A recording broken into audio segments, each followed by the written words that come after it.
So today I'm going to be taking a look at the old Huawei P30 and P30 Pro, with the P30 Pro boasting some really great camera specs and stellar battery life. But in 2023, are these phones actually worth buying, considering they were released all the way back in 2019? So they're approaching 4 years old, but let's see if these phones are worth buying in 2023 and how they stack up against other phones. So putting both the P30 and P30 Pro side by side, the first thing you'll notice is the difference in size. The P30 has a flat 6.1-inch OLED display with a 1080p resolution, whereas the P30 Pro has a larger 6.47-inch curved OLED display, again with a 1080p resolution. Both have a 60Hz refresh rate, as high refresh rate displays were few and far between in 2019, but nevertheless both displays are really nice, sharp with vibrant colours. They both have slim bezels all around, with a very small notch at the top for the selfie camera, which is a 32 megapixel camera with an f2.0 aperture.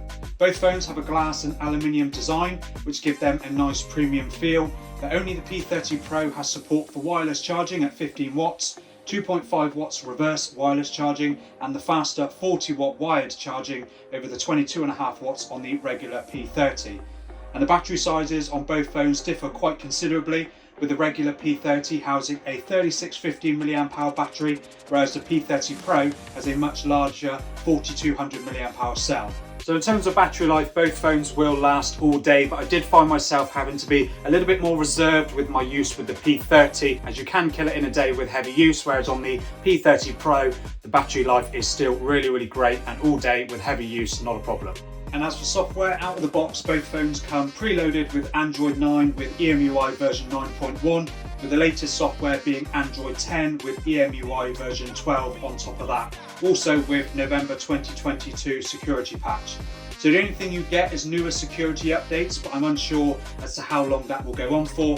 So despite now being separate from Honor, EMUI is still very similar to Honor's Magic UI. So if you have an old Huawei phone and you're looking at going to an Honor phone, the experience will be very similar. Or if you're going from a really old Honor phone and you're considering maybe the P30 or the P30 Pro, the user experience is going to be very similar again.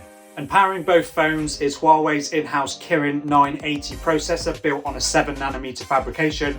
So of course in 2023 this isn't going to be as power efficient as say other chipsets with 4 or 5nm fabrications, but still it holds up pretty well in 2023. Although it was released as a flagship processor, it's still more on par with mid-range processors of today. And here are the Geekbench scores of the Huawei P30 Pro up against the Honor 50, which runs the Snapdragon 778G. So far these phones hold up really well against other phones in 2023. They've got really premium design, nice screens and great performance. But what about the cameras? How do these cameras stack up against other phones in 2023? Let's take a look. So on paper, both the P30 and P30 Pro share the same 40 megapixel main camera, but the P30 Pro has a slightly more advanced autofocus, optical image stabilization, and a slightly wider f1.6 aperture over the f1.8 found on the regular P30.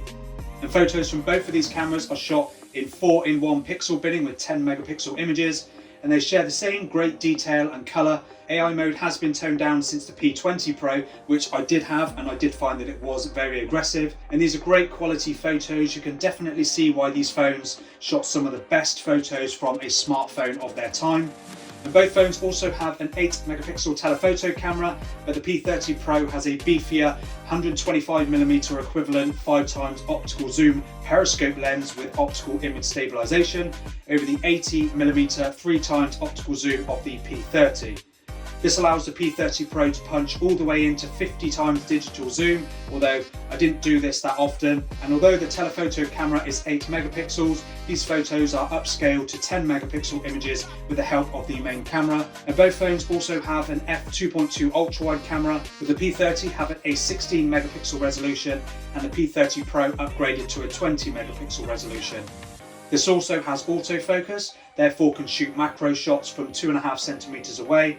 And I must say it was refreshing using these ultra-wides after using so many poor 8 megapixel ultra-wides from budget phones of today. These are much more detailed, with colour more consistent with the main camera than with those other phones. Lesser detail often found around the edges of ultra-wides isn't as apparent on these ultra-wides unless you look really close. And both phones can shoot up to 4K video at 30 FPS from the main camera, and if you flip round to the front camera, this tops out at 1080p at 30 FPS. Okay, so I'm just going to now put up some photos taken on the P30 and P30 Pro and see how they compare to the Honor 50 and Honor Magic 4 Lite, which are two mid-range or budget phones of more recent times. So let me know in the comments what you think of these photos and how they compare to each other.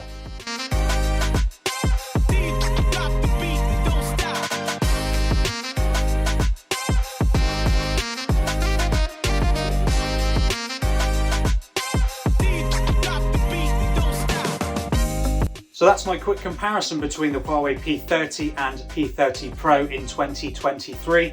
Overall, they hold up really, really well. They've still got a really premium design, more premium than what you'd find on new budget phones released today.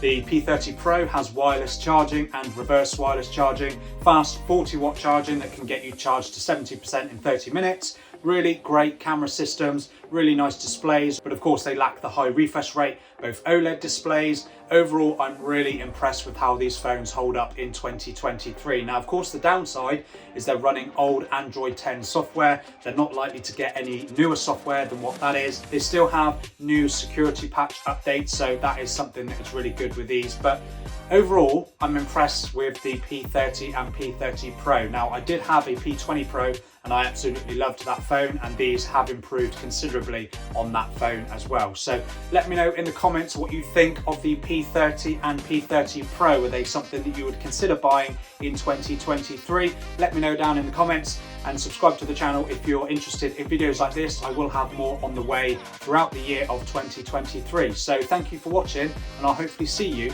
in the next video.